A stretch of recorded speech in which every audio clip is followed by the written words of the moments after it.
Այստեղ 3 տրամաբանություն կա եւ 3-ն էլ էականորեն ազդում են այդ ժամկետի որոշման վրա։ Առաջին տրամաբանության մասին դուք ասացիք, այո, իսկապես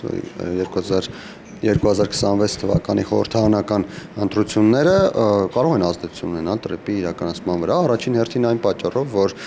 եթե հանկարծ նոր իշխանություն ձևավորվի, ինչի հավանականությունը քիչ է, այնուամենայնիվ կա այդ հավանականությունը, ապա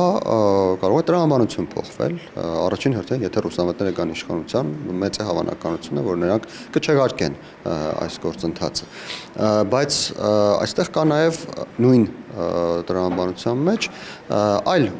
խնդիր, եւ այդ խնդիրը կապված է նրա հետ, որ Հայաստանի ներքաղաքական դաշտը զբաղված է լինելու նախընտրական գործընթացներով, ինչը ֆիզիկապես շատ քիչ ժամանակ է թողնելու կոնկրետ աշխատանքներ իրականացնելու համար։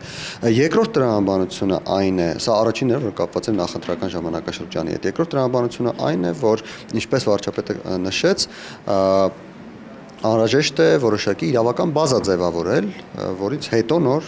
հնարավոր կլինի արդեն որոշել, թե ով է աշխատանքը իրականացնելու, որտեղ է այդ աշխատանքը իրականացնելու, ում է կամ ինչպես է աշխատանքները պատվիրակելու եւ այլն։ Եվ երրորդ տրամաբանությունը կա, երրորդ տրամաբանությունն էլ վերաբերում է նրան, որ այդ երկաթուղին կառուցելու համար անհրաժեշտ է, որպեսզի երկաթուղիկը հասնի մեր սահմանին, իսկ այդ երկաթուղին մեր սահմանին կարող է հասնել բնականաբար միայն Ադրբեջանի կողմից կամ Նախիջևանի կամ բուն Ադրբեջանի կողմից,